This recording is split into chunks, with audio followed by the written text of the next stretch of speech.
Claudia Cooper fue ministra de Hacienda del Perú y Juan Andrés Fontaine fue ministro de Economía de Chile, y pues difícil encontrar dos personas más calificadas para que hablemos de estos temas. Entonces vamos a empezar con, ¿podrían ayudarnos con las preguntas, con proyectar las preguntas del que vamos a tratar en el panel? Vamos a tratar 5 preguntas. La primera son las incertidumbres globales. O sea, estamos en un mundo con pandemias, con guerras calientes, la de Ucrania, frías entre China y Estados Unidos, Rusia, Estados Unidos, alimentos y energía con precios fluctuantes muy difíciles de predecir. ¿Cómo vivir esta década tan convulsionada y estos choques que vienen del resto del mundo en países como los nuestros? Le doy primero la palabra a Claudia Cooper. El tema de la incertidumbre, yo tengo la impresión que lo estamos viviendo hace tiempo. Es verdad que el tema político se ha agudizado, pero me acuerdo desde la crisis financiera internacional, con estos gigantescos niveles de liquidez, los mercados de capitales o los mercados financieros vivíamos angustiados sabiendo cuándo iba esto a ajustarse. Y era una incertidumbre bien compleja. A eso se le suma ahora, de alguna manera esa mega ajuste no ocurrió, y las crisis además empezaron a enfrentarse soltando más dinero con políticas monetarias muy expansivas, lo que generaba mayor incertidumbre, y con expansiones fiscales también muy grandes, lo que ha generado situaciones fiscales complejas en el mundo desarrollado y más aún en el mundo emergente. Todos, yo miraba tus cifras de deuda en Colombia, todos hemos visto incrementada nuestra deuda, inclusive Estados Unidos, donde ya hay signos de preocupación al respecto. Eso llevó, obviamente, cuando empiezan a haber las crisis, las sociedades empiezan a complicarse un poco porque los más vulnerables empiezan a no ver salida, ¿no? La gente pobre, digamos, y la pobreza termina generando una demanda por populismo. Esa demanda por populismo está ocurriendo en el mundo desarrollado y también con mayor razón en el mundo emergente, y yo creo explica parte de este viraje de la región hacia gobiernos más de izquierda. Esto pues plantea determinados retos, porque obviamente el desarrollo económico parte, ¿no es cierto?, por el desarrollo empresarial. Yo siempre he creído que sin empresas sólidas y sin empresas que tomen decisiones de inversión no va a haber ahorro y no va a haber crecimiento, y no vamos a salir nunca, ¿no es cierto?, de esta preocupación de los sectores más vulnerables de nuestras economías. ¿Cómo salir de esto? Yo creo, y voy a hablar en ello desde el punto de vista de las bolsas, se sale con políticas de sostenibilidad en las empresas. Las empresas durante muchos años hemos delegado al Estado ese relacionamiento que tienen que tener con la sociedad, ¿no? El Estado, a través de los impuestos, era quien tenía que de alguna manera encargarse de los problemas que se generan, tanto ambientales como sociales, como de gobernanza. Llámese corrupción, cosa que en el Perú, ya vamos a hablar más adelante, es el tema a tratar. Eso ha generado en un momento, yo creo que hace unos años era un tema más retórico, hoy día sí es un tema que muerde, es un tema binding. Las empresas que se han ocupado de alguna manera sobre la sostenibilidad les ha ido mejor.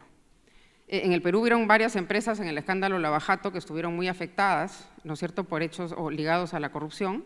Aquellas que no lo estuvieron han logrado mantener un crecimiento y una rentabilidad mucho mayor, y esto ha llevado a que la gobernanza sea un tema en todo el sector empresarial grande en el Perú. Quien no se ocupa de ello en algún momento va a tener un ajuste ahí sí muy fuerte y va a tener problemas muy serios. Y entonces hoy día casi todo el mundo gasta tiempo y esfuerzo, a pesar de probablemente una evolución de la rentabilidad menos alta, pero menos volátil, que a la larga genera un cúmulo de rentabilidad mayor. El sector minero, que es en el que estoy yo ahora, es inclusive más elocuente, ¿no? Aquellas empresas mineras que han puesto ingresos y energía en la sostenibilidad, sobre todo social y ambiental, les ha ido mejor. En el Perú, cuando hemos tenido una de las varias crisis políticas que hemos tenido en los últimos 6 o 7 años, que han mantenido índices de sostenibilidad buenos, son los que han logrado no tener paralizaciones, y la regulación tampoco les ha impedido continuar con sus operaciones. El sector educación también es interesante, porque en el sector educación está muy ligado a la política. Como el conflicto de interés nunca se evaluó como existente entre la educación y la política, todos los partidos políticos tienen una universidad que lo financia. Pero hay uno, que es el que decidió en algún momento someterse a la regulación. Y esa es la única que ha sobrevivido, ¿no? Tanto el fujimorismo como el partido Podemos tenían unas universidades que al no entrar de alguna manera y someterse a la regulación han terminado desapareciendo, y la única que hoy día existe y prospera es aquella que se sometió a la regulación e invirtió en ello. Creo que ante la incertidumbre hay que reducir el riesgo político, y reducir el riesgo político implica llevarse mejor con la sociedad en la que uno vive. Para eso, creo que los mercados de capitales son fundamentales, porque es un ejercicio importantísimo de transparencia. Cualquier empresa que entre a una emisión pública tiene que someterse a una rigurosidad de transparencia que es impajaritable, y es un ejercicio sumamente bueno que hay que hacer. Creo que la integración que está a punto de ocurrir entre la Bolsa de Perú, Chile y Colombia va a ayudar a eso, porque va a ser más competitivo todo el ambiente y va a ser más rentable, esperemos, a las empresas. Van a ver un rédito mucho mayor en someterse a ese corsé que implica la mayor transparencia, y que es entrar al mundo del mercado de capitales, que es un mundo más regulado y que exige mucho mayor transparencia. Gracias, Claudia. Juan Andrés, ¿cómo hacer para que este ruido que viene de afuera lo pueda manejar uno adentro? Juan Carlos, quiero primero saludar al presidente de Asobolsa, al señor superintendente, y saludar a los panelistas, compañeros panelistas y conferencistas, y agradecer esta invitación a estar aquí presente con todos ustedes. Respecto al tema de la incertidumbre global, primero, que era la primera pregunta, yo creo que hay que considerar de que efectivamente han sido tiempos extraordinariamente desafiantes. Hay que pensar que en los últimos 15 años hemos tenido a nivel mundial las dos recesiones globales más profundas desde los años 30, o desde, en realidad, también inmediatamente después de la Segunda Guerra Mundial, al término de la Segunda Guerra Mundial también hay una gran caída, pero desde entonces son 60, 70 años en los cuales no teníamos nada parecido a lo que hemos vivido en los últimos 15 años. Entonces, efectivamente han sido tiempos tremendamente desafiantes en el mundo y, por cierto, también en nuestras economías. Ahora, lo que es interesante sí advertir es que pese a eso, el mundo ha seguido creciendo, y el crecimiento económico a nivel global, como bien mostraba la excelente presentación de Juan Carlos, se mantiene en torno al 3%, la última proyección del Fondo Monetario Internacional es del orden de 3%, si miramos los últimos 8 años, incluyendo la gran caída de la pandemia, el promedio anual sigue siendo 8% de crecimiento real a nivel mundial. O sea, la economía global ha logrado superar de alguna manera la crisis tremenda de la pandemia y mantener un cierto crecimiento.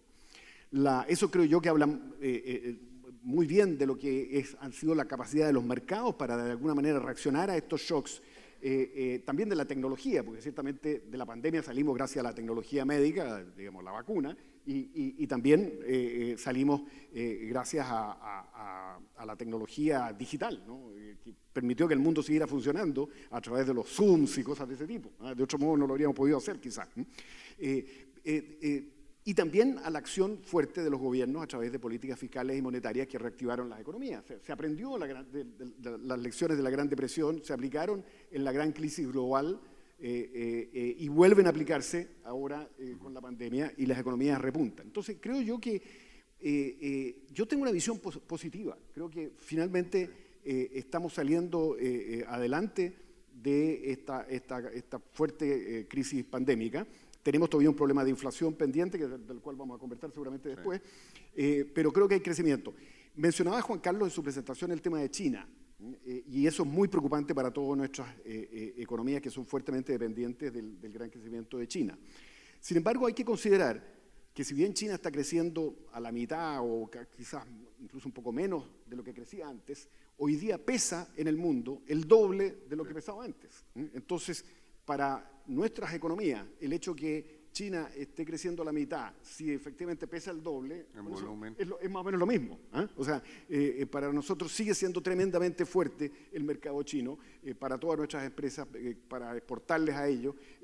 Crecientemente los chinos también son una fuerza importante de inversión en la región, de manera que creo yo que también veo positivamente ese desarrollo, mientras naturalmente China logre crecer al 4 o 5% anual y no sufra el tipo de estancamiento que sufrió Japón. Y ese es un poco el temor que hay en este momento que ronda y que de alguna manera las portadas del Economist que mencionaba Juan Carlos tienden a mostrar.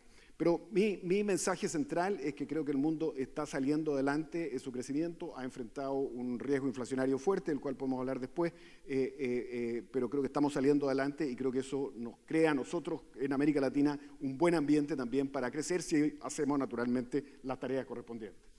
Bueno, yo creo que vamos a apagar esta avenida porque el optimismo de mis compañeros de panel, ustedes se van a devolver, una vez se monten al avión, se van a devolver contentos diciendo esta cosa, estamos en problemas, pero estamos saliendo adelante. La segunda ya la vimos, el péndulo político en América Latina. Pregunto yo, Claudia, ¿habrá bases sólidas para construir el futuro? Yo creo que pues tanto los gobiernos de izquierda como los gobiernos de derecha estamos buscando que los países funcionen y salgamos todos al otro lado. Lo que pasa es que el problema es más el cómo que el qué. En el qué nos podemos poner de acuerdo fácil, en el cómo lo que hay es mucha pugnacidad. No solo en Colombia o en Chile o en Perú, sino en Estados Unidos. En Estados Unidos lo veíamos pues con la carátula de Economist. ¿Cómo ves tú, Claudia, si podemos construir entre los partidos políticos y el gobierno con ese péndulo tan fuerte una base para cierta cohesión y cierta unidad? Que yo veía tu presentación, uno se da cuenta que el mundo en verdad se parece mucho, ¿no? Unos países con otros.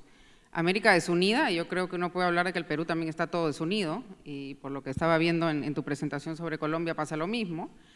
Uno ve que en Inglaterra han habido 5 primeros ministros, bueno, en el Perú han habido creo que 7 presidentes y 4 congresos, ¿no? Y lo que está ocurriendo es que el mundo está definiendo hacia dónde quiere ir. Cuando se rompió el muro de Berlín, creo que todos estábamos más o menos de acuerdo y no había que hacer alianzas tan complicadas, ¿no? Mal que bien había puntos en común. Lo que hay ahora son unos extremos que logran posesionarse en el poder con muy pocos votos, ¿no? Porque uno pasa normalmente al balotaje con menos del 20% y ahí gana con las justas, ¿no? Eso pasa, me parece, en casi todos los países. La única forma es ponerse de acuerdo, porque a lo que nos está pasando a todos es que estamos trabados, ni para atrás ni para adelante, ¿no? Un gobierno que normalmente ganó con ideas de algunos extremos, después se da cuenta que el Congreso no lo deja avanzar o viceversa. La única forma es esos consensos van a tener que empezar, porque los países hoy día estamos casi totalmente paralizados, y eso da pie a lo que yo llamo pues la peruanización del mundo, ¿no? La informalidad en la política empieza a ser muy fuerte y la legitimidad de los políticos empieza a ser cada vez más débil, y entonces viene el populismo. Hoy día, por lo menos en el Perú, se está gobernando en función a lo que la gente quiere. Las leyes salen en función a esa prerrogativa, y entonces las encuestas dicen más o menos hacia dónde tenemos que ir, porque hay esta crisis de representación muy fuerte. Lo que ocurre en el Perú es una cosa rara, porque lo que tenemos hoy día es un gobierno con bajísima aprobación. No es la peor, porque Toledo, que terminó el gobierno más o menos bien, terminó con un dígito de aprobación. Dina Boluarte está superando el 10% con las justas, pero tiene gobernabilidad política de alguna manera y probablemente sea más estable que los que hemos tenido anteriormente, ¿no? Tú ponías ahí que no se sabía si el gobierno duraba hasta el 2026. Bueno, puede ser que dure hasta el 2026, porque a ninguno de la clase política le interesa que se vaya. ¿Y cuál es el secreto de Dina? Está haciendo política, ¿no? No es el cariño de la gente, como no lo tiene y no lo puede tener, porque no tiene la habilidad, no es porque no quiera, es porque no le sale, digamos. Ha logrado, a través del primer ministro, tener una gobernabilidad, y entonces, mal que bien la apoya el Congreso, los medios, el Poder Judicial, la Fiscalía, la Corte Constitucional, y entonces a nadie le interesa que se vaya, y estamos como estamos, pero de alguna manera veremos qué pasa. La incertidumbre es gigantesca, porque no sabemos quién viene después. Por el momento no hay ni un líder ni de derecha ni de izquierda que capitalice el descontento que hay por Dina Boluarte, que es más del 80% de la población. Veremos hacia dónde va eso, pero el gran riesgo para mí en el Perú no es tanto de izquierdas y de derechas, es de un populismo exacerbado por una informalidad que en el Perú supera el 80% hoy día. Dina está haciendo política, Boric está haciendo política, está siendo mucho mejor político de cuando empezó, ¿o no? A ver, Juan Carlos, yo diría, respecto al péndulo que tú mencionabas en tu exposición, yo creo que lo que hay que preguntarse es qué es lo que hace que el péndulo se mueva. Y yo no creo que Boric, por ejemplo, el presidente Boric, si uno mira lo que era su programa inicial de gobierno o lo que fueron sus primeras intervenciones, haya sido tan distinto a eso que Juan Carlos caracterizaba como izquierda piraña. Y sin embargo, de alguna manera lo que uno percibe hoy día es que se ha movido hacia una posición más moderada. ¿Qué es lo que crea esos movimientos de este péndulo? Yo creo que es la fuerza electoral de las clases medias.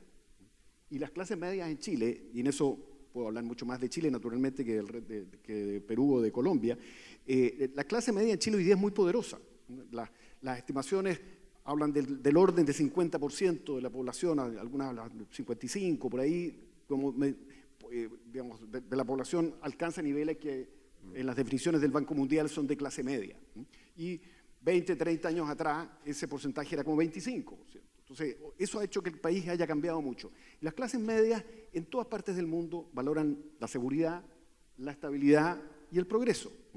Y eso es lo que Chile ha tenido en ese periodo en que se veían las curvas que mostraba, digamos, Juan Carlos, con gran crecimiento, y las clases medias tratan de regresar a eso. Puede que de pronto en una elección se dejen llevar por alguna ilusión, no sé, algún espejismo, los lleve a escoger alguna fórmula más populista, pero si ven que los logros que han logrado con mucho esfuerzo están amenazados, vuelven a una posición mucho más conservadora, diría yo. Y eso es lo que ha hecho que el péndulo en Chile esté efectivamente moviéndose. Yo no diría que con una frecuencia tan de 6 meses. Ha sido más bien una tendencia. Y si pensamos lo que ha sido la evolución política chilena reciente, Chile venía creciendo muy fuerte entre el año mediados de los 80 hasta más o menos en torno al 2010, por ahí empieza, digamos, a moderarse. O sea, un poquito antes, de verdad. Entonces, si uno mira el crecimiento ya de los últimos 10 años, que se mostraba en las curvas que mostraba Juan Carlos, en términos per cápita es prácticamente cero. Y eso crea mucha insatisfacción, naturalmente. Eso creo que crea protestas. El famoso estallido social del 2019 tuvo mucho que ver con eso. Se busca entonces digamos, y se crea la sensación de que lo que hay que hacer es cambiar el modelo de desarrollo que nos ha regido ya como casi 50 años, que es de economía de libre mercado. Esas protestas, digamos, como ustedes saben, son tremendamente violentas. Se busca una salida constitucional a través de una nueva constitución, y el tema de la nueva constitución, que es un tema tan técnico, que es lo que es una constitución, al final yo percibo que era una búsqueda de un nueo modelo de desarrollo, básicamente. Ese era lo que se trataba de hacer al cambiar la constitución. 70%, hay un plebiscito en el que 72% de la gente plantea que efectivamente hay que cambiar la Constitución, y como digo, ese voto lo que busca en la práctica es cambiar el modelo de desarrollo. Se elige una convención constitucional para escribir este nuevo proyecto, que es muy mayoritariamente de izquierda, y de izquierda bastante radical, y se presenta un proyecto que tiene mucho de piraña, ¿no? Un proyecto que realmente era volver a un modelo económico estatista, con el Estado controlando las distintas palancas del desarrollo. Se propone eso en votación, y para sorpresa de todos, 63% de la gente vota en contra de eso, rechaza ese proyecto. Y lo rechaza, de acuerdo a las encuestas, por razones del tipo de las que yo les mencionaba, porque ven que no se está asegurando la seguridad, porque ven que sus ahorros están comprometidos, por ejemplo, los ahorros en el sistema previsional. Ellos quieren, digamos, la gente plantea que quiere propiedad sobre esos ahorros, que quiere libertad para elegir proveedores en materia de salud, por ejemplo. Esos son el tipo de factores que crean este voto en contra tan impresionante, ese 62%, que hace que se rechace ese proyecto. Hay un nuevo proceso constituyente en marcha en este momento.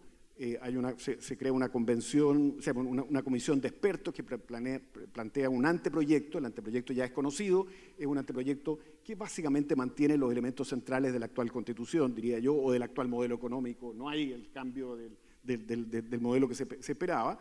Se vota para la designación de una convención una nueva convención que a partir de ese anteproyecto va a escribir la nueva constitución, para sorpresa de todos nuevamente, en esa nueva convención constituyente, más del 60% de los elegidos corresponden a gente de derecha o de centro derecha, y está en este momento trabajándose en ese proyecto que crea bastante incertidumbre respecto a cuál va a ser el resultado, porque las encuestas siguen, da la impresión que los votantes quedaron un poco molestos con con cantidad de discusiones constitucionales y están planteando en las encuestas que también rechazarían ya cualquier cosa que se les presente.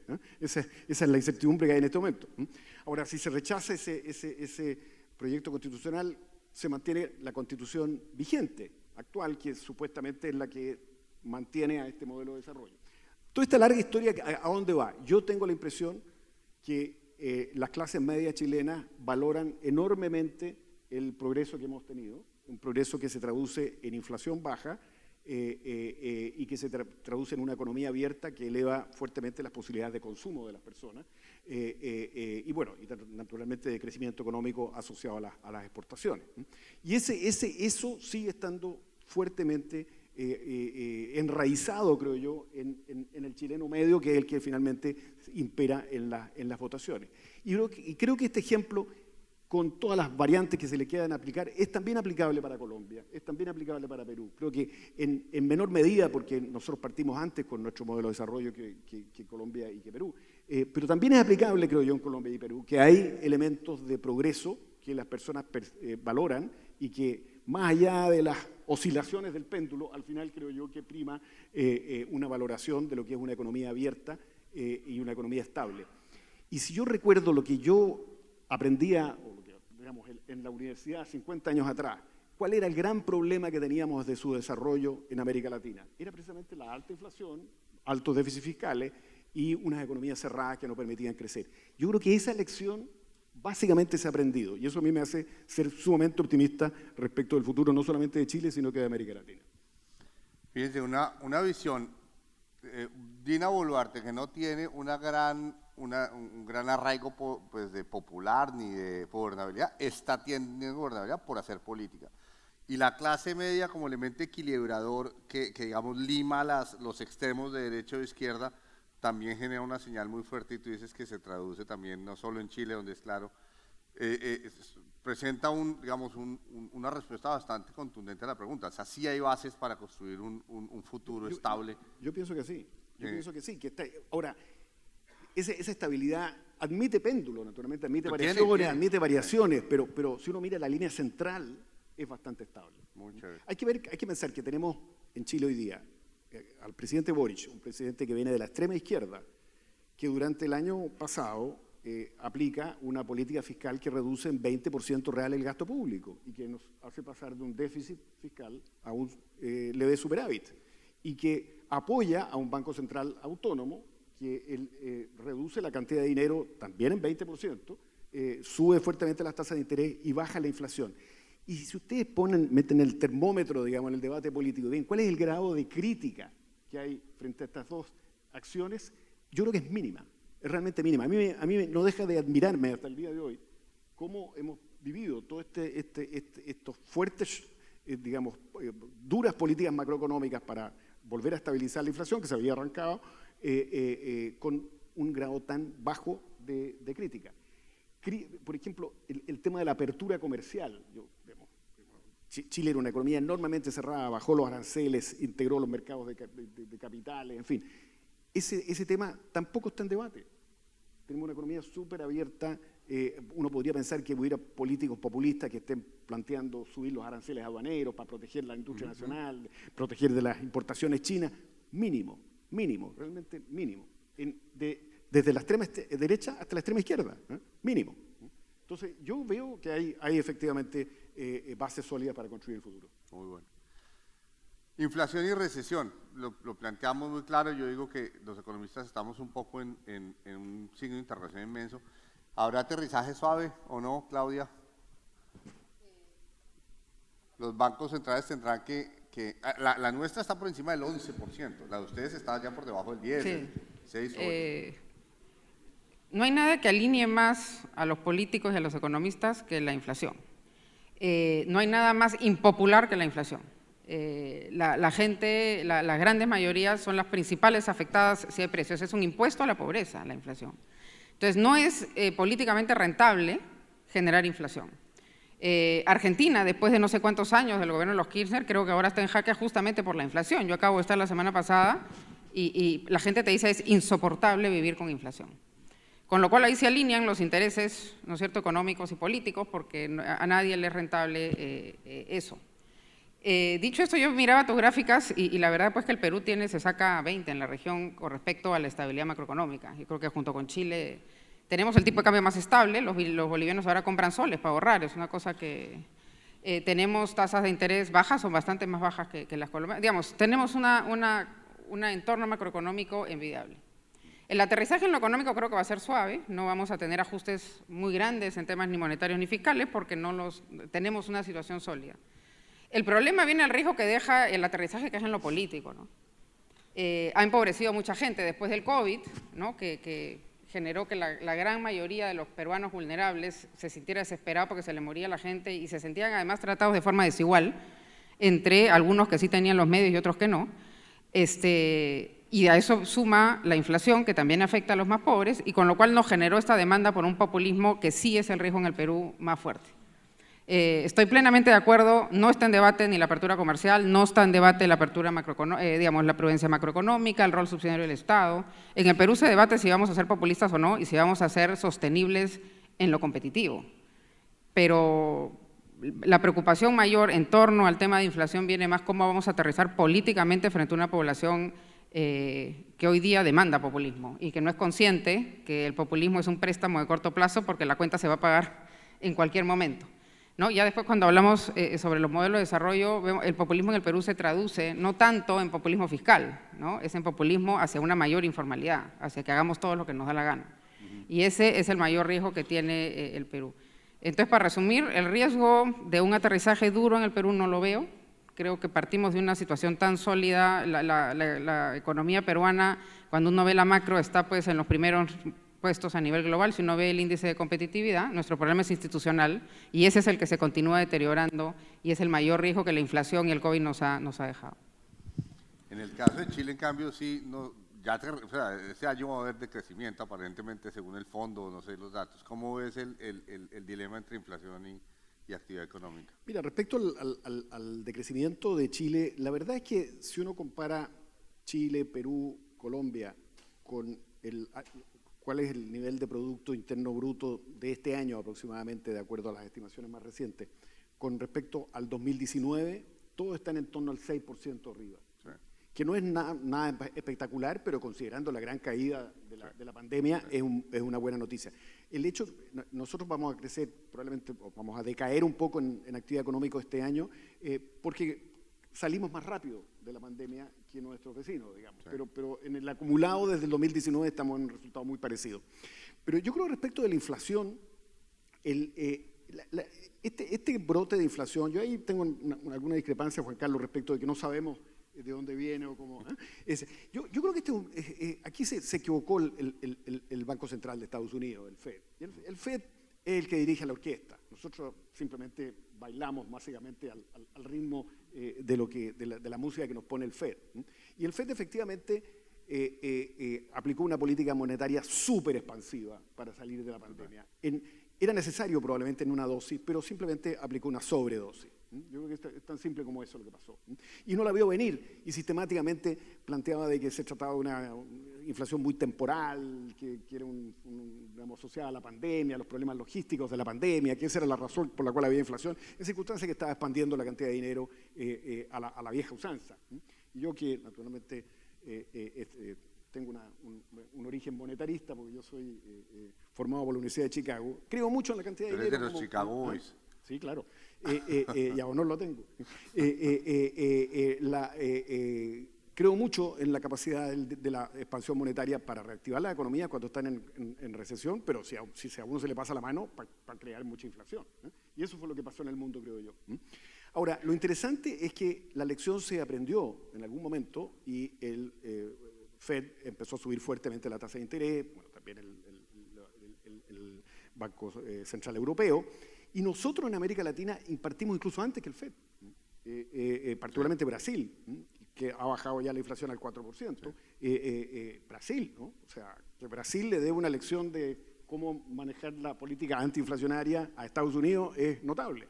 Nosotros lo hicimos poquito después que Brasil, y ya, bueno, lo interesante entonces es que se aplican los frenos monetarios a través de tasas de interés altas. Eso es sumamente doloroso naturalmente para las economías, pero si se hace con credibilidad, y interesantemente, pese a estos errores, los bancos centrales de Estados Unidos y Europa, creo yo, que no han perdido tanta credibilidad como uno podría haber temido que ocurriera, logran empezar a dominar la inflación. Y mi impresión, obviamente en esto puede que me equivoque, pero mi percepción es que la inflación está derrotada en el mundo. La inflación está en claro retroceso en Estados Unidos. Europa va un poco más tardío. Ayer salieron los datos de IPC en Europa, en la zona euro, todavía altos. El Reino Unido incluso peor que la zona euro. Van retrasados, pero esto es un tema de tiempo. Han aplicado las políticas correspondientes, van a seguir subiendo la tasa de interés probablemente en Europa para frenar la inflación. No así pienso yo en Estados Unidos. En Estados Unidos, si hay una subida más, sería una pequeña. Yo creo que no la va a haber y van a mantener la tasa de interés, eso sí, alta por un periodo más prolongado hasta que la medicina surta efecto. Y en el caso de América Latina, vamos adelante. Bajó ya la tasa de interés Brasil, la bajamos nosotros en Chile, creo que prontamente la va a bajar Perú, prontamente la va a bajar México. Colombia un poco más atrasado, pienso yo, partió después y tiene un poco más de inflación que el resto, pero también va a terminarla bajando. Entonces, creo yo que la medicina está funcionando, que es una medicina dura, es dura, pero muy interesantemente, como mencionaba Juan Carlos en su exposición, aparentemente en general sin el tipo de costo social que vivimos en América Latina en otros procesos antiinflacionarios. Hemos tenido varias experiencias en la región de procesos antiinflacionarios con altísima desempleo, por ejemplo, o con fuerte recesión. Hasta ahora esto no ha sido así y yo creo que no lo va a hacer así, efectivamente, porque creo que se ha aplicado la política con credibilidad. Bancos centrales autónomos, bancos centrales no solamente autónomos, sino que comprometidos con la estabilidad macroeconómica y el control de la inflación. Creo que eso es sumamente importante. Y en eso el ejemplo cunde, ¿no? Si todos los bancos centrales salen fortalecidos, quitemos obviamente el caso de Argentina, que es un caso muy particular, saldríamos de esa recesión, pues nos sale barato y saldríamos con instituciones más fuertes monetarias. Sí. Cuarta, crecimiento de largo plazo, que ahí, y la trampa de ingreso medio. Yo estuve en Chile hace cosa de mes y medio, y discutiendo esto, Chile tal vez es donde más se ha discutido esto, ¿no? Entonces, tenemos suficientes ideas, yo lo pongo en términos de ideas porque yo veo que los economistas como gremio, no solo hemos perdido cierta credibilidad en la sociedad, los economistas como gremio, de Estados Unidos para abajo, ¿no? Trump no le creía a los economistas y nosotros, digamos, estamos más de moda hace 20 años que ahora, pero tenemos suficientes respuestas, Claudia. Respuestas hay miles, ¿no? Yo creo que, no sé quién decía que en un cuarto pones a dos economistas y salen tres formas de resolver los problemas, ¿no? Yo coincido que todas estas demandas de cambio constitucional, porque en el Perú sí se discute un tema de cambio constitucional, la famosa Asamblea Constituyente, que hasta ahora no gana terreno, pero sí hay la discusión, es la demanda por un cambio en el modelo, ¿no? Por un cambio en cómo hacia dónde queremos ir. Es verdad que lo que se ha ganado no está en discusión. Inflación baja, tasas de interés bajas, un modelo, rol subsidiario del Estado, de alguna manera la apertura comercial, pero sí hay una muy fuerte discusión de que nos hemos estancado, ¿no? ¿Qué cosa más vamos a hacer? Y ahí es donde nadie se pone de acuerdo. Lo principal que yo creo, en el caso de la apertura comercial, por ejemplo, yo vuelvo acá a los temas de las bolsas, se ha dado una integración comercial muy fuerte, pero no financiera. Ahí queda un tema pendiente. La integración comercial dio réditos incuestionables en temas de precios, en temas de empleo formal, en temas de acceso a mercado, y hoy día tenemos una gran cantidad de pymes que aspiran a eso, ¿no? Y estamos hablando de pymes medianas y pequeñas que aspiran y se empiezan a generar programas gracias a esa integración que les permite vender afuera y se les capacita y crean empresas sólidas. En lo financiero es donde nos falta muchísimo por recorrer Y ahí es donde la integración va a jugar un rol fundamental, porque es una integración de la parte más sofisticada del mercado financiero, que va a traer primero una integración corporativa, intentamos después una integración de infraestructuras y después ojalá una integración más de mercados. El tema es cómo nos ponemos de acuerdo, ya los políticos, ¿no? Esto es a nivel, para poder tener una visión hacia adelante. Esa es la gran fuente del problema. El Perú es un país esquizofrénico, donde tenemos un sector formal muy competitivo, que es donde probablemente se trate de dar esta integración, se ha dado la integración comercial y ojalá la financiera, pero una informalidad que no se mezcla con la otra.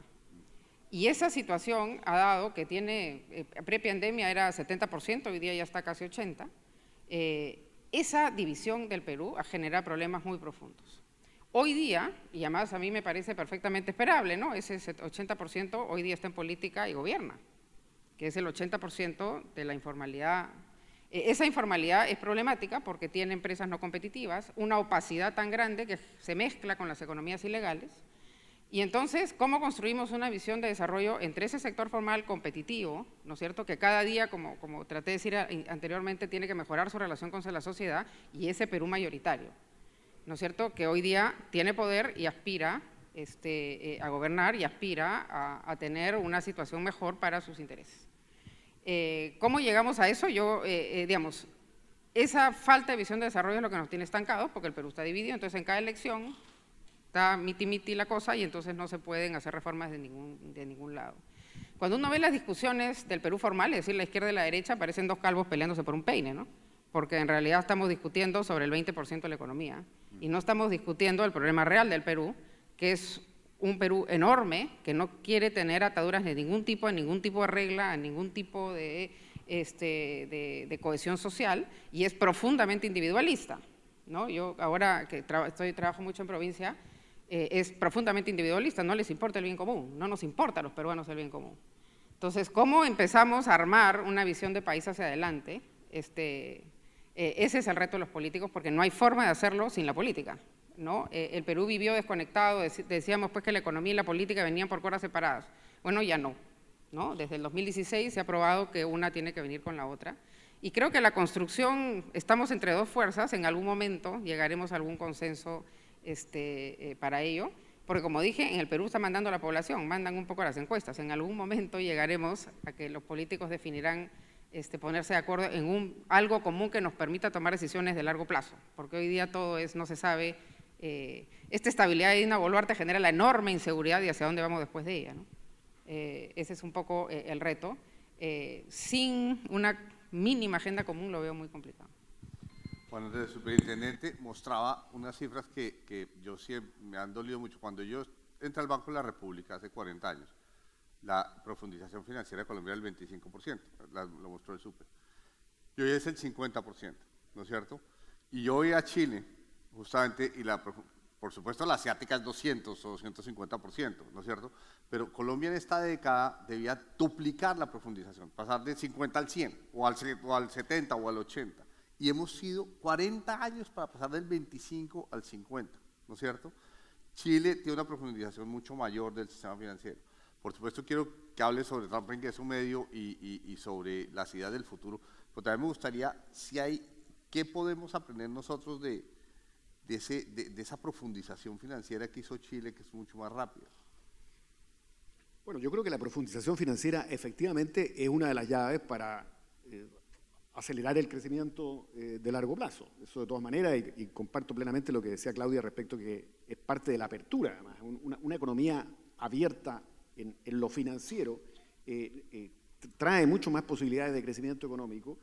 Además, suele la apertura financiera ser una especie de seguro contra las malas políticas, porque rápidamente, si un gobierno empieza a aplicar malas políticas, los mercados castigan a esas malas políticas y los políticos inevitablemente, siguiendo un poco lo de Trotsky, terminan, digamos, teniendo que tomar en cuenta ese factor y enderezar sus políticas. De manera que yo creo que es muy importante la apertura financiera y muy importante la integración de las bolsas y muy importante, por ejemplo, la fusión de las bolsas que en el día de hoy va a ser realidad en Chile, Perú y Colombia.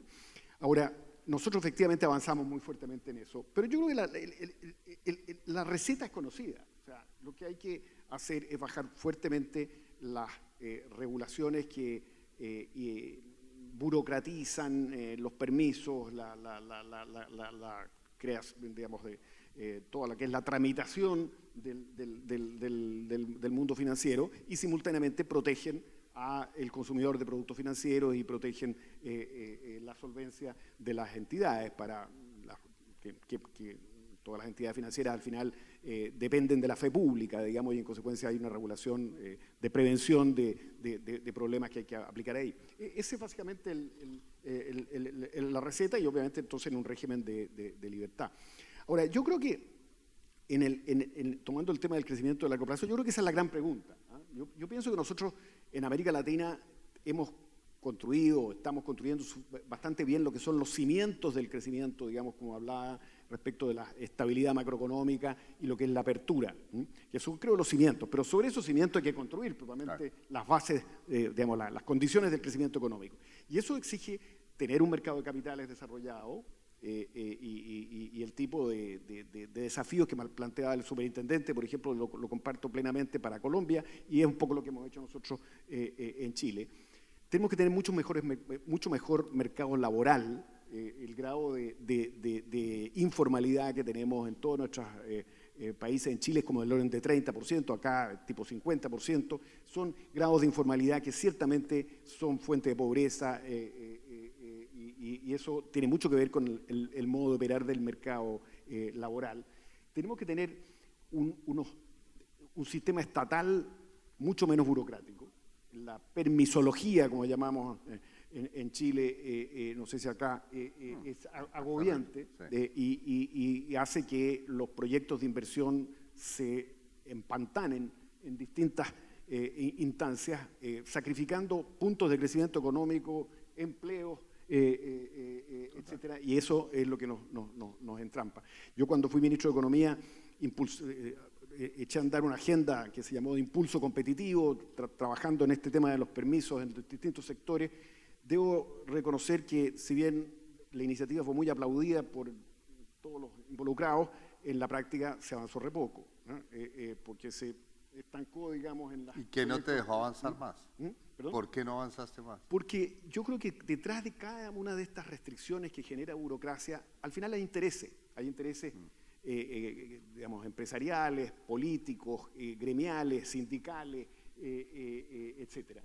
Y eso hace que, en definitiva, sea muy difícil de desmarañar la burocracia estatal.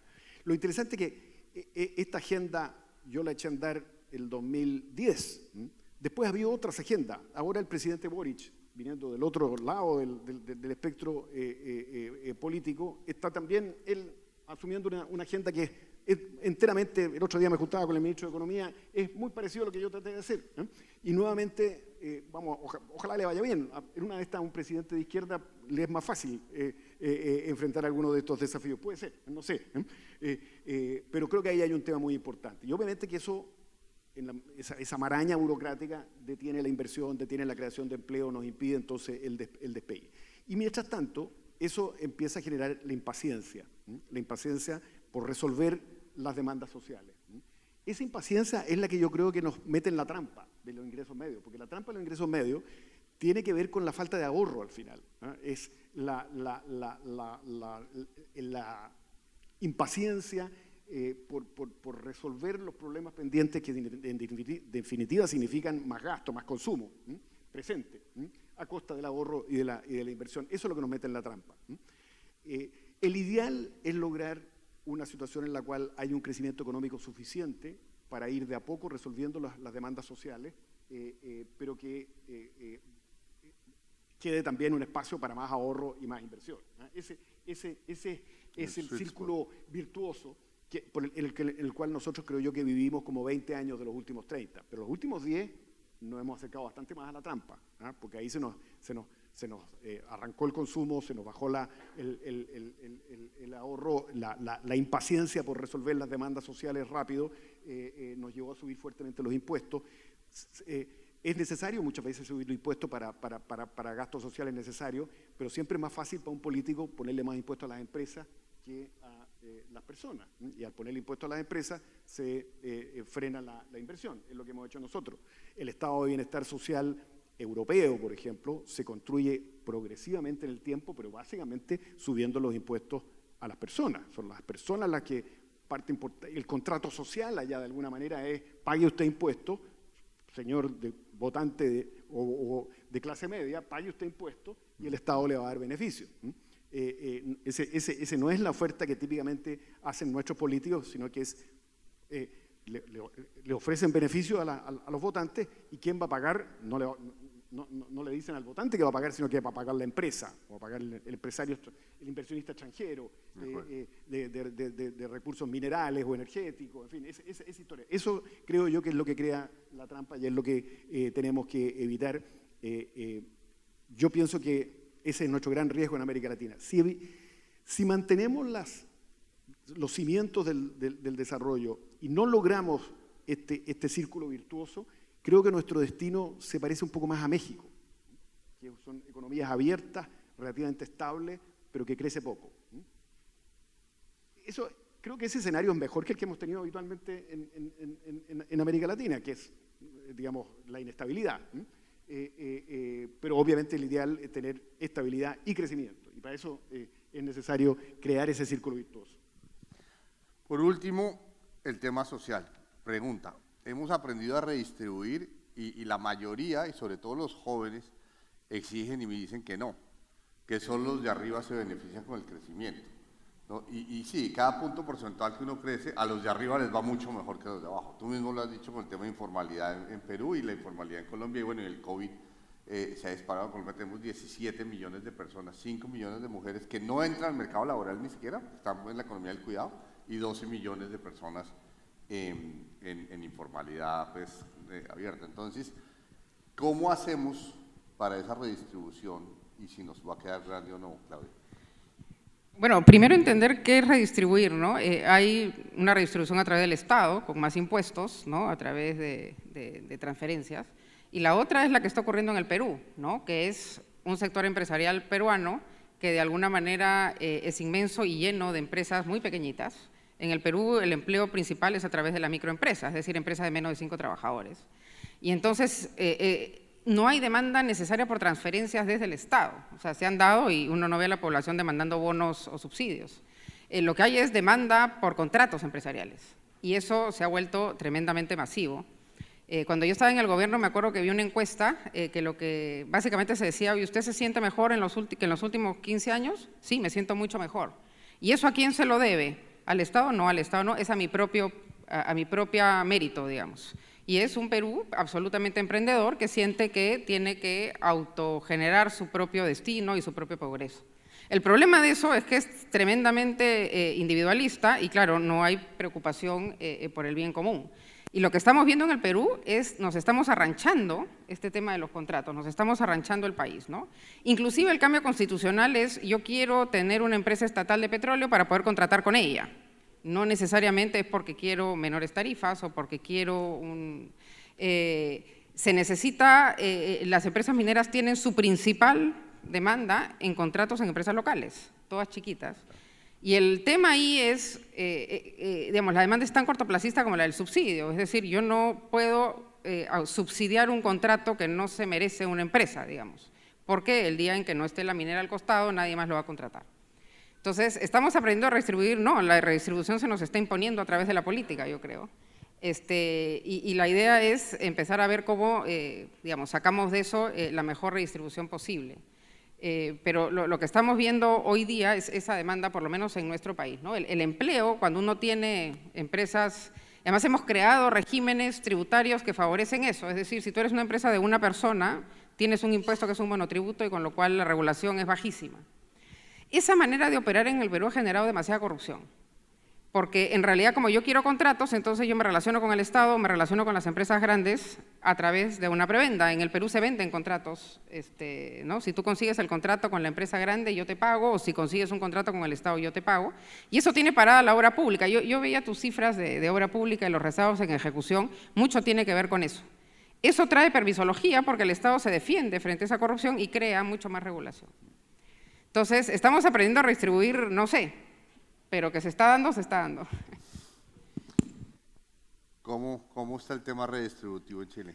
Bueno, nosotros en el periodo de crecimiento acelerado logramos bajar fuertemente la pobreza, desde 45%, la última estimación del año 22 es de 6,5% de pobreza. Aparentemente hay algunos errores en esa estimación, la estimación correcta parece que es 11%, pero igual, de 45 a 11 es una mejoría impresionante en disminución de la pobreza. Y en materia de desigualdad, si uno mira los índices típico, el índice Gini de desigualdad, ha venido cayendo desde niveles altísimos a niveles todavía altos, pero mejores. El índice Gini está en 44 más o menos, y si uno agrega los subsidios de educación gratis y de salud, baja levemente por debajo de 40. De manera que se ha ido mejorando también la desigualdad, aunque suavemente, y esa es la gran polémica. Ahora, yo pienso que el camino, lo conocemos, es hacer crecer la economía, crear empleo, crear formalidad, mejorar el acceso de las pymes a la actividad económica, y eso va creando oportunidades, que es lo más importante. Y junto con eso, programas de apoyo social focalizados en los sectores más vulnerables, y con un esquema que signifique que el que progresa no pierda drásticamente los beneficios sociales. Porque si eso ocurre, se le introduce una especie de peaje a crecer al final, y en consecuencia entonces se empieza a entrampar las personas en un esquema de pobreza y de dependencia respecto del Estado. Eso último creo que es lo más difícil de resolver, porque obviamente si uno se pone, avanza hacia sistemas de apoyo social de tipo más universal, esos cuestan muchos recursos. No tenemos cómo financiarlo. Entonces, ese es el desafío, por ejemplo, en el cual hoy día estamos en Chile. Cómo lograr que estos apoyos, que están muy concentrados en los sectores pobres, no se terminen drásticamente para aquel que empieza a surgir. Y de esa manera, entonces, poder crear estímulos para que esas personas por sí solas vayan mejorando su condición y no por eso pierdan, digamos, los beneficios que les da el Estado. Ese es el tema más complejo. Estamos trabajando en eso. Pero yo creo que el camino está abierto. El gran problema siempre es la impaciencia por resolver estos problemas de golpe. Y los jóvenes a los cuales alude la pregunta, por definición, todos hemos sido jóvenes, son impacientes. Y en consecuencia, ese es un problema al final de demanda por resolver rápido los problemas. Y desgraciadamente, en nuestros países, buena parte de nuestras ventajas comparativas están asociadas a sectores mineros, energéticos, de altas rentas. En las vacas gordas, en los periodos buenos, hay altas rentas. Y eso crea un apetito, despierta apetitos enormes de carácter ya sea local o nacional, de apropiarse de esas rentas. Y entonces empieza una competencia por extraerle al inversionista que está, se supone, disfrutando, digamos, de rentas muy altas, de extraerle esa renta. Y eso obviamente termina matando la inversión, porque detrás de esas rentas que efectivamente son muy altas en los periodos de vacas gordas, pero esas rentas son las que estimulan la inversión y que compensan periodos de vacas flacas, porque todos estos precios de los commodities, mineros y energéticos, suelen después entrar en periodos de baja en la cual hay mucha pérdida. Entonces, esa parte se olvida en el debate político y se concentra solamente en el periodo, digamos, de vacas gordas. Y de verdad, el mundo hoy día, a través de la descarbonización, etcétera, etcétera, está generando precios de metales, en el caso, por ejemplo, de Perú y de Chile, extraordinariamente atractivos. O sea, nosotros estamos en este momento siendo muy beneficiados por los llamados términos de intercambio, digamos, los precios de nuestros productos. Detrás de eso hay renta, y hay un apetito enorme entonces por apoderarse de esta renta. y ya sea a través de impuestos, y los royalties mineros han sido subidos en nuestros países, por ejemplo, a niveles que ya empiezan a afectar la competitividad en esta lucha por encontrar cómo financiar más programas sociales, o también a través de la construcción de empresas estatales. Y el gobierno, por ejemplo, del presidente Boric en Chile, en el caso del litio, Chile es el país con mejores reservas de litio en el mundo, éramos el primer productor de litio hace unos años atrás. El programa de la expansión de litio, que es un metal clave para la descarbonización, el programa del Plan Nacional de Litio que ha impulsado el gobierno del presidente Boric, es crear una empresa estatal, en definitiva, para apoderarse de esa renta. El resultado de eso ha sido que ya no somos el primer productor del mundo, nos ganó Australia, está a punto de ganarnos Argentina, pese a todos los problemas que tiene Argentina, eso lo está haciendo bien, y nosotros no avanzamos nada porque estamos tratando de crear una empresa estatal que naturalmente es muy difícil de crear, que no tiene las condiciones, y estamos dejando pasar oportunidades de inversión espectaculares en ese terreno. Entonces, ¿qué es lo que está detrás de eso? Digamos, apetito por apoderarse de esas rentas y usarlas en los programas sociales. Yo creo que eso es un mal camino. El camino es la gradualidad, la progresividad, que es el que han seguido los países europeos, por ejemplo, que han desarrollado estados de bienestar social muy amplios, sobre la base de caminar poco a poco, subiendo los impuestos de las personas a través del crecimiento económico y utilizando esas rentas para crear mejores oportunidades. Excelente. Bueno, no sé, creo que nos hemos excedido un poco en el tiempo. Pensábamos que debía haber o podía haber un espacio para preguntas. No sé si tenemos un espacio para 5 minutos o 5 preguntas. ¿Qué me hacer así? Entonces, 5 minutos. Tenemos dos invitados, pues, de inmensa estatura y un calibre que muy pocas veces tenemos en Colombia. Entonces, si ustedes quieren averiguar sobre más cosas que no hayamos tratado, temas que no hayamos tocado, por favor, este es el momento, o callen para siempre.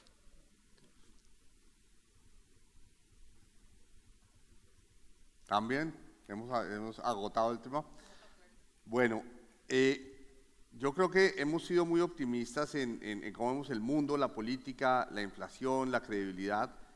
En cambio, yo creo que hemos sido un poquito menos optimistas en términos de la burocracia, los trámites, la impaciencia, el acuerdo político, el tema de los impuestos, las empresas, y también sobre cómo avanzar. Si bien hay ideas claras, pues ya la aplicación en la práctica de cómo avanzar en redistribución también es un reto muy grande, y por supuesto enfrentamos como siempre la impaciencia, sobre todo los jóvenes, pero de todos, y del hombre que está vendiendo chicles en la esquina aquí en Cartagena, que es la impaciencia espero o no a que ustedes desarrollen esa capacidad estatal para desarrollarnos o no, pues es un reto para siempre. Muchas gracias a Claudia Cooper, muchas gracias a Juan Andrés Fonten, muchas gracias a todos, y este fue el panel.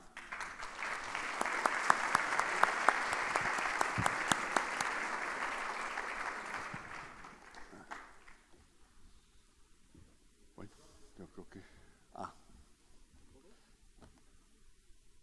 Ven, Claudia, ten la mitad.